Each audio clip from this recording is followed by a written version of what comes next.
So good morning. It's Sunday, June 8th, 2025. So I promise you I'll try to do this. I'm still in my pajamas. I haven't showered, haven't even brushed my teeth. Nothing. What few are left. It's not funny. And well, any of those two teeth that 30 years, that's amazing. I had then the crown's always been a struggle. It's unfortunate that it's happening now. Anyway, I'm going to try to start doing pieces and then put them together. So a little bit. So I'm just going to, I don't have a lot of photo. A lot of stuff is gone. All right. So I'm just going to do this since you showed me so many pictures, but I'm going to give you backstory. All right. So, all right. So this is my grandfather and grandmother Henninger. This is Raymond and Viola. The frame my grandfather made. Okay. These, they're not pearls. They're actually silver. And it's not sterling. It's actually what's called nickel silver. When I was in the Army, when I got out of AIT, Advanced Individual Training, which was Combat Medic School in San Antonio at Fort Sam Houston, I was in my car and I stopped at Juarez and I got there first thing in the morning. And so I had gifted my grandmother that. This is a pheasant tie pin in Black Hills gold that I bought from the commissary in Fort McClellan, Alabama, in Georgia, where I went through basic training and gave him for a Christmas present. And this is their 50th wedding anniversary picture. So everything in it was something that, Anyway, they had two grandsons. Well, they were too young to anyway, but that's the story. Just with that one picture, he made the frame. That's my Pop-Up Henninger and my Grammy-Oli. I gave her that necklace. That's the backstory, how I got it to give it to her. And he was a hunter. And he didn't hunt for sport. He hunted, everything was always eaten. This is my dad. There's the boat that he always wanted. He was terrified. He had almost drowned twice, and still, for cardiovascular, he had a huge heart problem. I put him on a water program, and it sustained his life for a long time. He still would do water walking in the pool. Got over that fear. It all depends on what's meaningful, but we ended up having to get rid of the boat and never really got to enjoy it because of what happened to my mother and her health and what the medical system did to her, and that's a long story in itself. But that's my dad on a boat out in the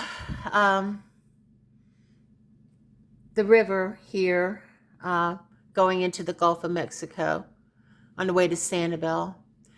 This here is me when I was I look older, but it was done in the French Quarter in New Orleans.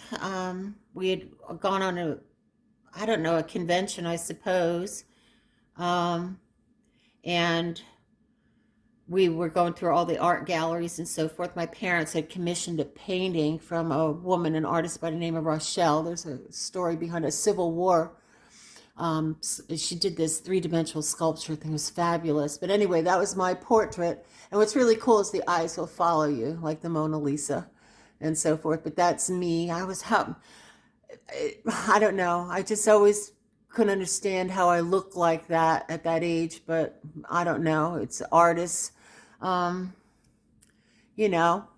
creative license, I suppose. And then this is a collage. When I went out, a contract that I did in CAT-scan in Flagstaff, Arizona. Actually, my first day of work was the day that the Twin Towers came down. And I wasn't supposed to report until 1 p.m., so I was able to sit at the Residence Inn and see that horrific event over and over. But I was always going up to the Navajos and the Hopis and so forth, and that was my dog at the time, and that was my car. I think everybody should have a sports car, a convertible at one time in their life, and I had one. And I went, and then I got tired of it. It was too low on the ground. I loved it, though.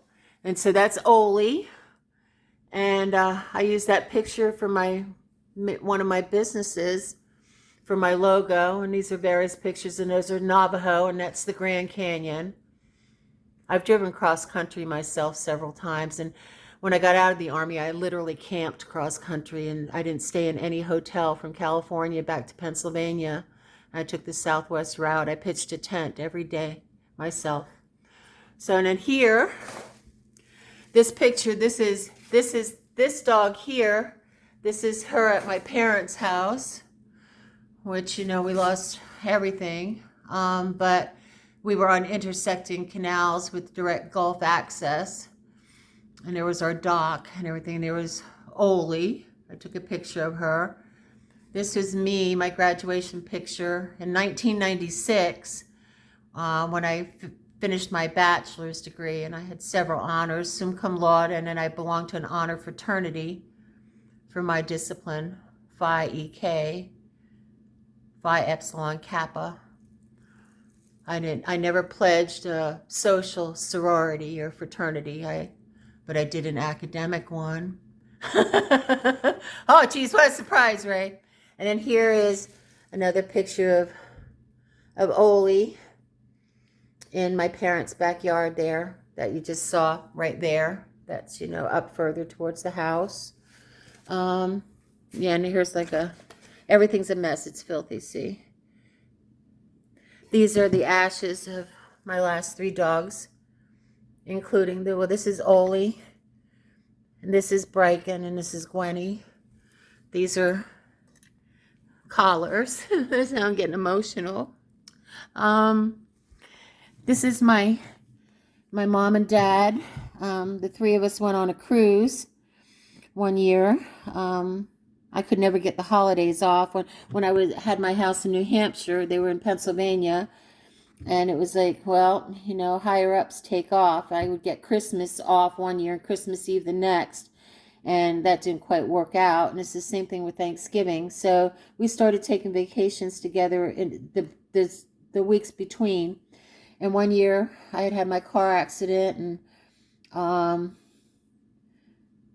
no, I hadn't had the car accident yet. It had been a very, very bad year. And my mom called me up and she said, why don't you pick something for us this year? Pick a cruise. So I did. I picked a cruise, and I said, I don't want to leave from Puerto Rico. I found one, let's leave from Aruba.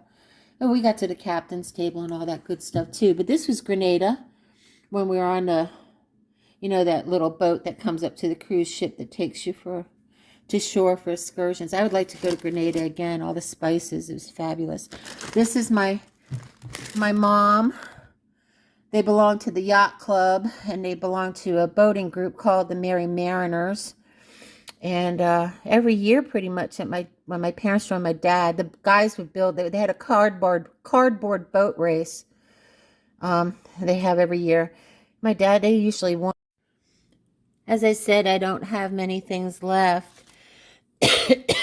When my mother died, I didn't go to the house and start taking things because I thought it would upset my father, you know, to have things start, you know, not looking the same. And he thought I didn't want them.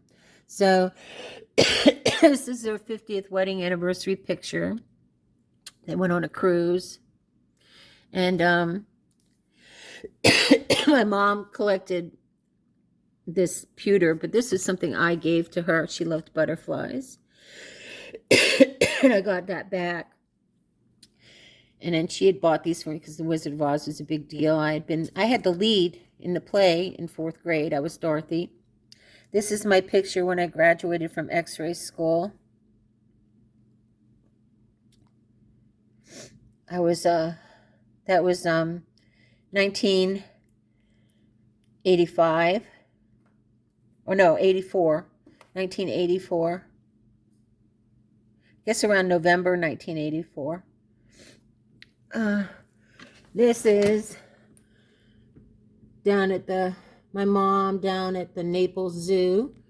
And this was, took a picture of them both asleep on a lanai in our house that we had. This is wedding photo of my grandfather Henninger. My great-grandfather's name was William Henninger. And there's my Viola. I guess that was their best man and maid of honor or something. I don't know. So my Grammy Gwen, she was the one that was the David. She came from Cardiff, Wales with her brother Sam. But anyway, she always had this Bible, and I liked it was white. And so when she passed away, it was mine. So that's this. So, and in it I have some stuff. Well, it says where she got it from. What is this?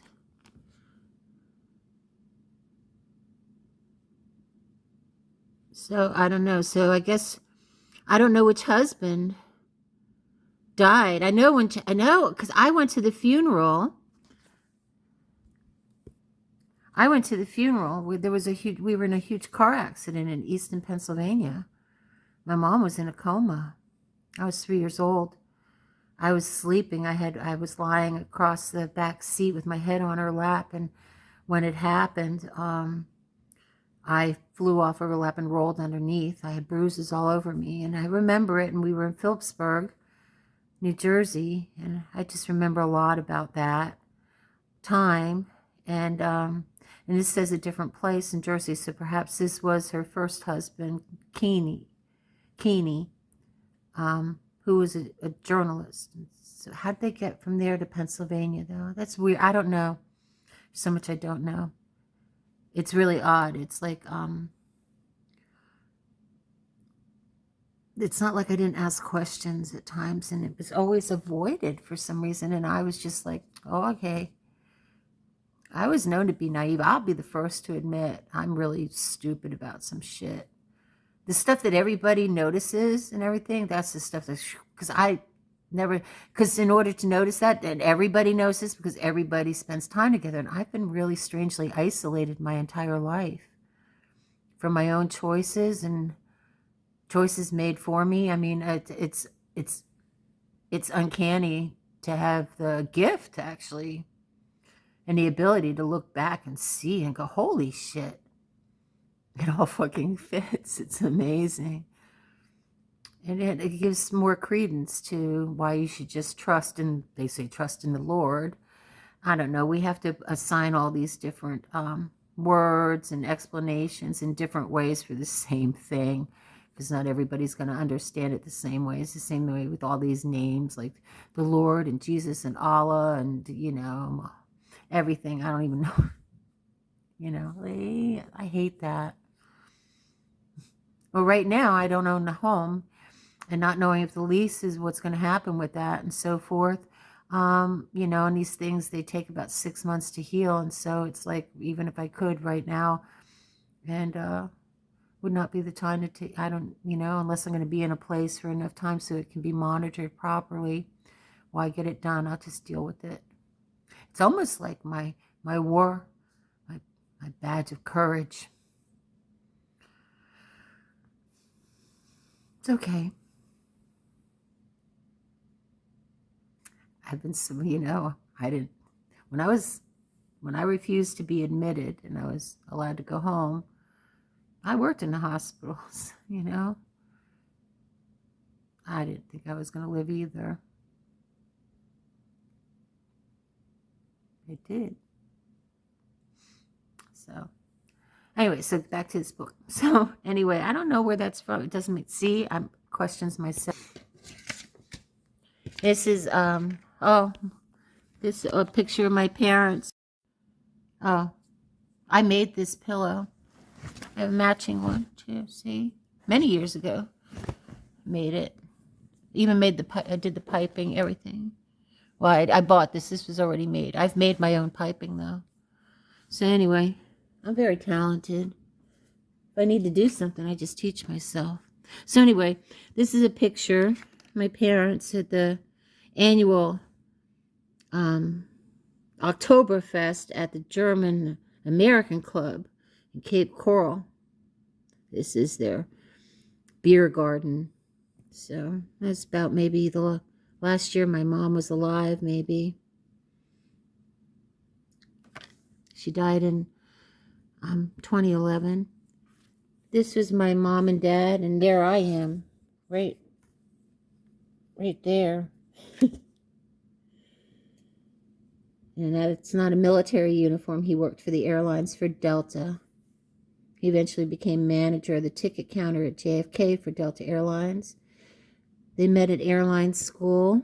My dad wanted to be a pilot, and he wanted to go to the Air Force Academy, but when he took the exam, it wasn't that he wasn't smart, it's just that the questions they asked were for people that had only gone to military schools and so forth and had been trained on all the planes, mechanics, and everything already. It was very unfair, and so he didn't get in. So he went to airline school instead.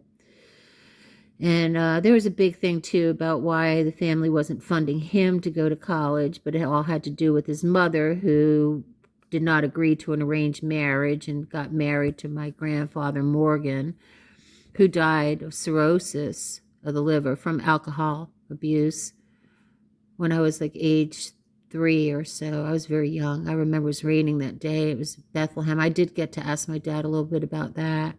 A lot of it had to do with the war and post-traumatic stress syndrome and a lot of pain and so forth. But my grandfather Morgan was amazing. But so there I am in my mom's belly. This was up in Pennsylvania. I believe, or I don't know where the picture was taken. Maybe I'm making a lot of assumptions there. I'd have to look at it more closely. Oh, this is the rocket scientist, Billy Patasis, who I was supposed to marry, and his mother, Alice. And there's my father's mother, Helen, all Lithuanian. There's the picture, what I just told you about when I had my portrait done in the French Quarter about my parents had commissioned a painting. There it is. And it was the last one she did, too. Because she ended up getting diagnosed with leukemia or something. And she wasn't able to meet the deadline, what they had agreed on for the commission of this painting to be done. And she had a painting of the Mardi Gras that was in the museum, and probably still is in New Orleans. My parents tried to sell this painting. They really couldn't get anything for it. And they had another one, too, that they gave to my grandparents, smaller, that they had already bought. It was already done there. Not as elaborate as this. It was the entire Civil War. But Rochelle, she called my parents, and she said, I'm sorry, I don't know how long it's going to take me to do this, because now I have to do all these other things and I don't feel well. And my parents wanted it so badly. They said, just take your time. We'll wait. You take care of yourself.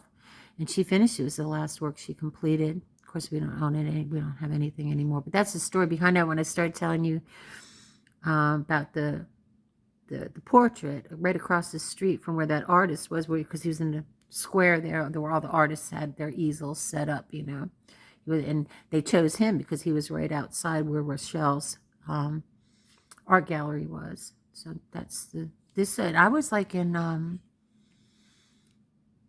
don't know. I think I know we were in Pennsylvania. Had to have been some sort of convention, which means I was probably 11 or 12 years old. So anyway, this is Billy, and for some reason, like, I have so little has, I'm sorry, I have so little, I should probably take it out of the case, huh? But there he is. They came down, and I only met him this one time. He was like younger than my dad, and I guess it was like 10 years older than me, but 10 years younger than my dad. I don't know. And I even have it. I wrote on the back.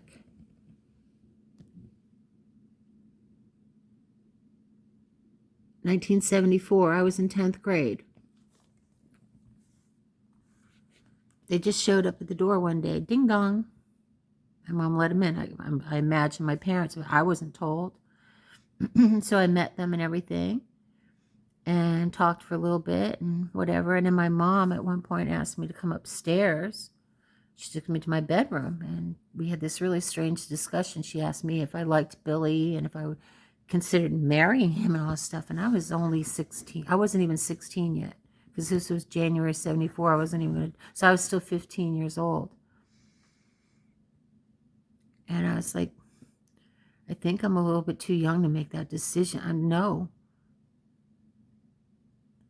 And I don't know, I don't remember, I haven't spent a lot of time thinking about it, but I never had the opportunity again. And I don't know.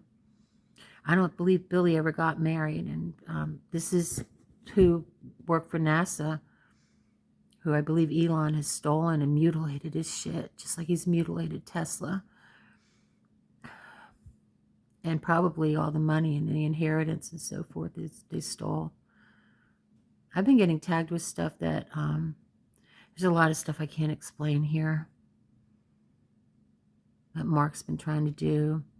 Everybody seems to know my background and history before I did, because it was like hidden from me, even to the point of even asking why they were so important to name me David. And then I came out a girl, and they were they literally unprepared. They hadn't chosen a name for a girl at all. I have no idea. David, and why? Oh, I don't know. And then they changed the subject. Why? No, a lot of stuff now all fits. But anyway, that's the picture of that. Somehow it survived. So there he is. Billy Pachasis. Probably it survived because, I don't know, whatever, how this stuff is all controlled. You know? Whoop. My mom's obituary. So, and then we are Henningers, and it's not like with something you have to trace it like so many ways. Oh, I got tagged last night that the royal family is illegitimate since 1840, when they partnered with the Rothschilds, and and in order for bloodlines, polluted the bloodlines. They're no longer pure. Oh shit. Mm. Mm. The Henninger breweries in Frankfurt. I have to wonder what the big fight was over. Why certain part of the family that I descend, but it's not like we have to go back generations and decades. I'm like, what, third generation USA main branch Henninger from the brewery. So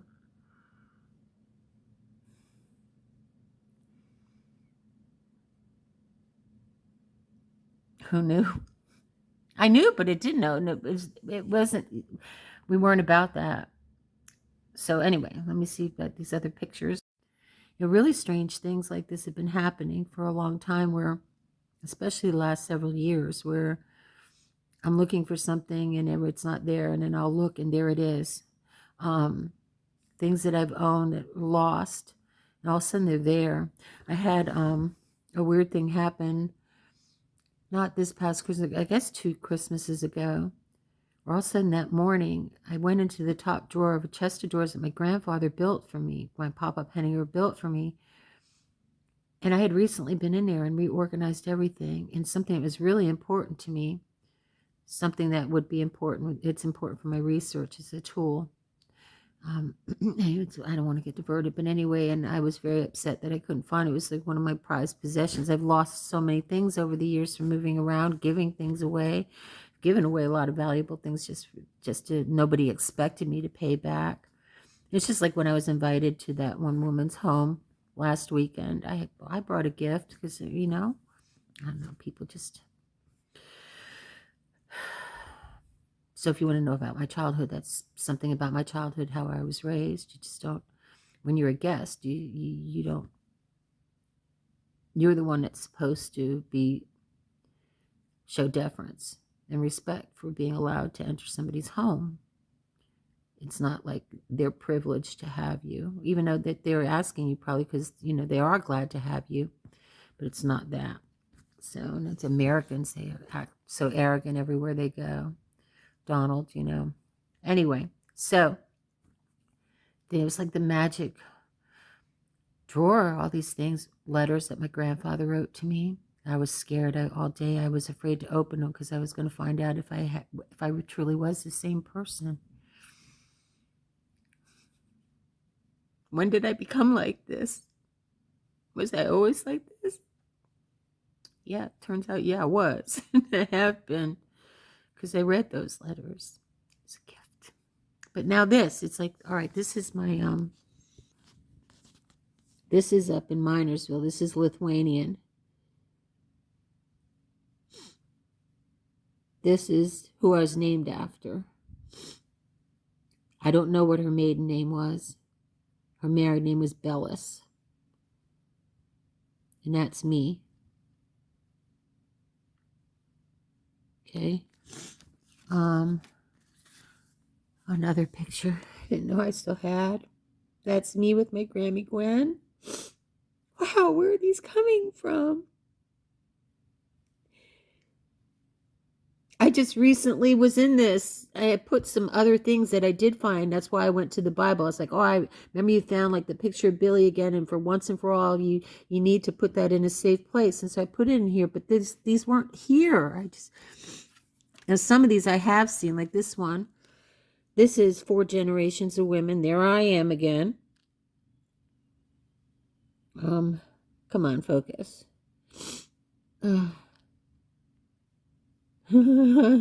Yeah, see how good I am. There we go.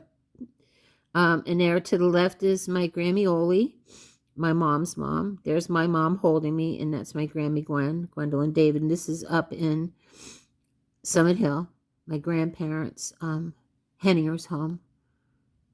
And then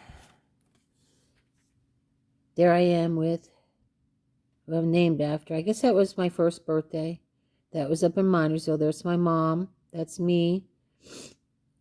And that's the matriarch, the Lithuanian side. This is my pop-up Morgan. I never got to know him. I take after him a lot from what I do know about him. He was one of those jack of trades, an expert at all. Like, you know, not that expert at none, but enough that, wait, I have to look that up again about how that phrase goes. It's a very old photo. I mean, I was born in 1950. Oh, there we go. I was born in 1958, and I look pretty little there, so it must be 1958.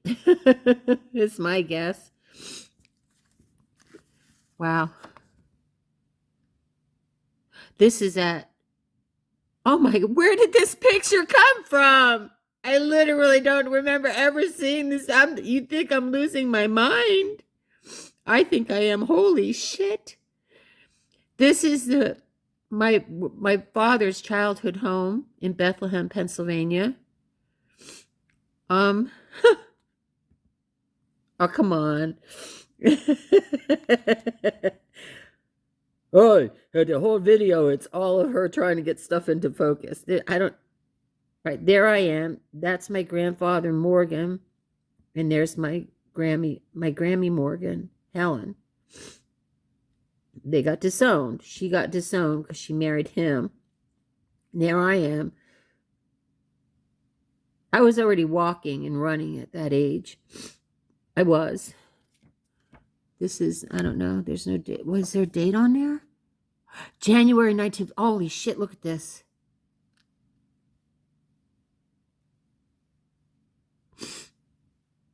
Wow. Come on. January 1959. Wow. Holy shit.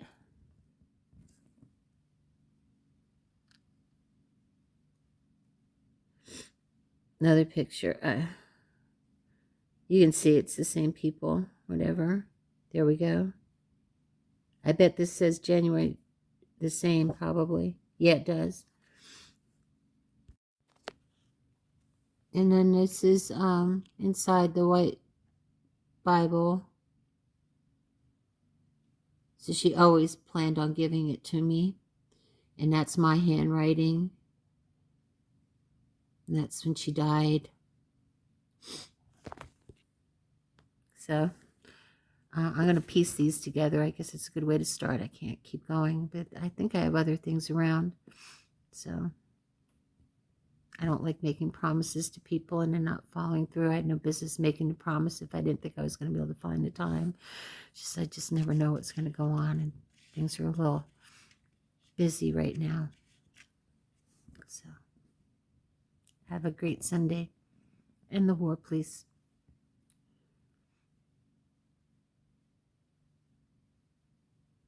I think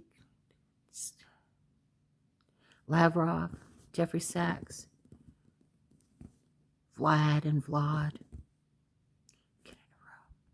Abraham, Crimea, let them have it. It was theirs. But they don't have the funds and the experience developing it. And you know how. And if you truly want to be the right mentor, the mistakes that you made, you make sure they don't make them. You put all this together and you use it as your presentation as to what you plan on doing or whatever. You're going to collaborate. You're going to mend you have a lot of mending to do. And you know that it's not going to be instantly okay. And you're going to just from the reticular activating system, even though you're going to try hard, everybody's going to revert back very quickly. And it's not something because you don't care enough. It's my research. You'll be okay. Listen to me, please. All these things that we could do, that we need to do, that everybody can do. I don't understand why everybody's dragging their heels about this. Everybody's always wanted to be able to live their dreams, to fail on their own merit and succeed on their own merit, to live an authentic life. And they've been restricted by a few people that want to focus on the things that are best suited for them to monetize and rise in power. And they force people to leave their dreams in desperation to just make money to survive. And they're controlled, they're enslaved. It's not a life at all. So now the opportunity is that we have enough people that have evolved throughout the world. We couldn't evolve on this planet because we are a collective. That's why there are some places called the third world and this and that, because those are the places that are considered to have not evolved. Well, a lot of it has been some people are preventing them from evolving, and you just can't stop some things. They've evolved anyway. In fact, what was done to them actually is what allowed their evolution.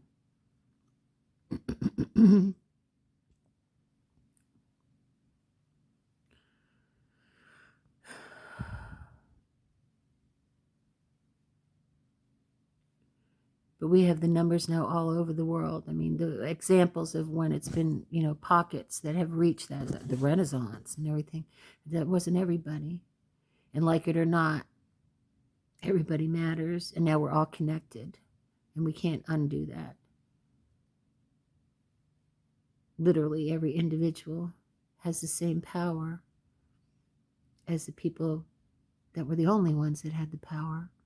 And then the system actually shows who's doing what, and you can't hide it. So everybody's being held accountable in the most beautiful way. It's like, for instance, even President Xi, the way deep state and control and the way they actually have been doing it to us, having those cameras and monitoring you and your social score and everything gets dinged if you do something bad. The way that they've been developing it and using it here, it's not pipe dream, they're using it here.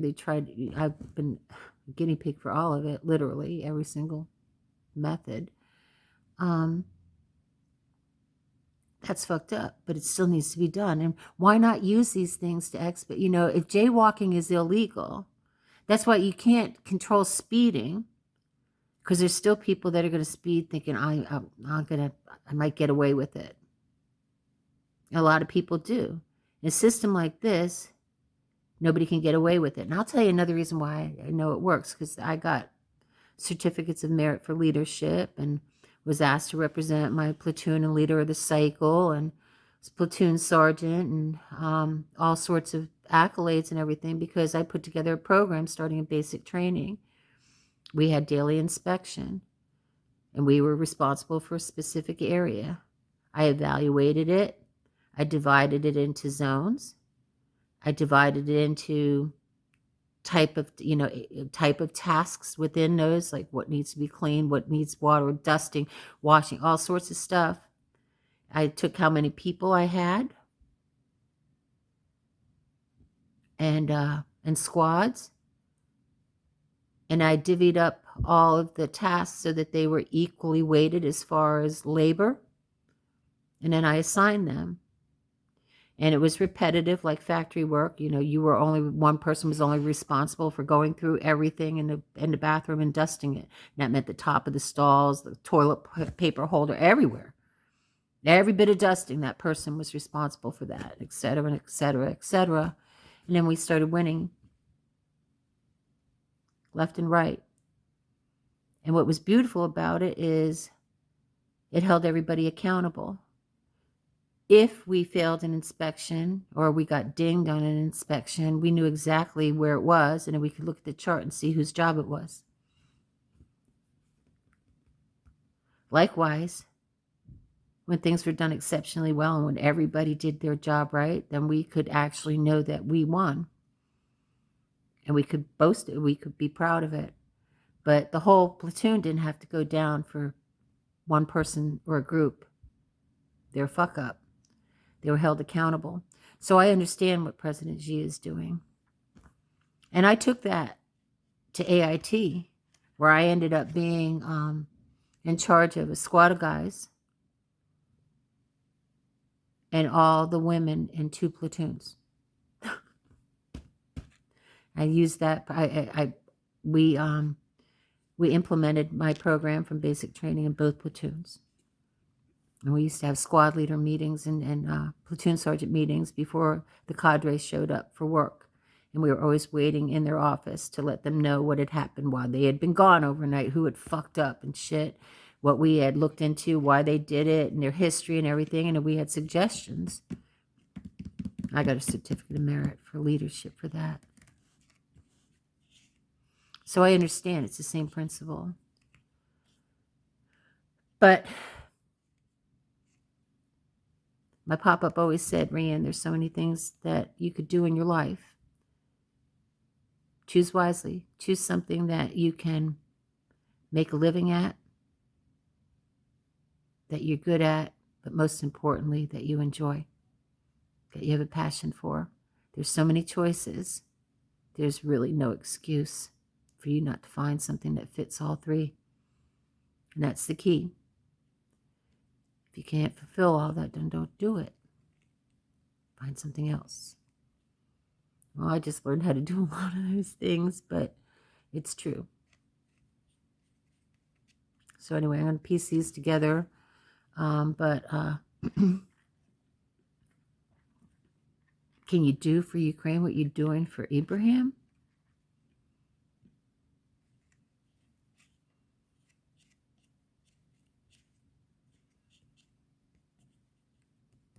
South Korea and North Korea can mend shit together.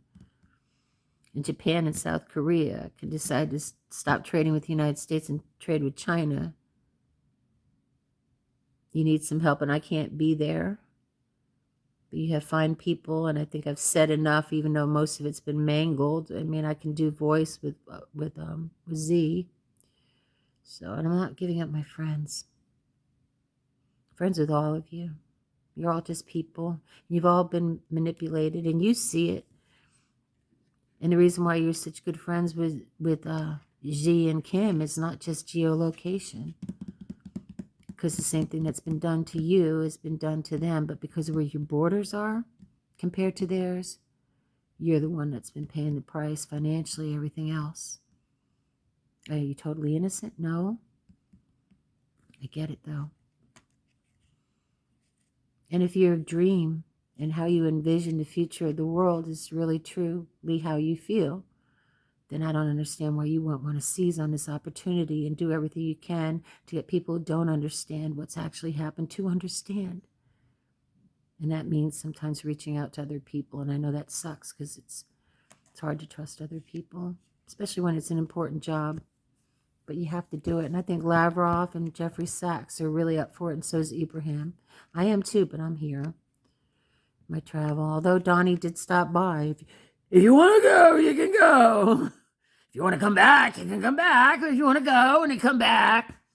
There's a baby Trump. Oh, what the fuck am I getting tagged with this? And then I woke up. I was, oh, good. because Mark otherwise is tying me up with State Department and shit, you know, that I won't be able to leave as soon as I get to the airport, you know. Or I think I was leaving. I wasn't really going to be leaving where I, destination wasn't going to be where I planned on it being, because I've been getting all the kidnapping threats. So June 24th is a big deal, Vladimir. He not only just wants to take me down, he wants to be victorious because all of them haven't been able to fix this.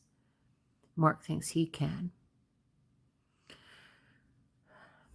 Let's make sure as a collective that that does not happen. Okay? So, whatever.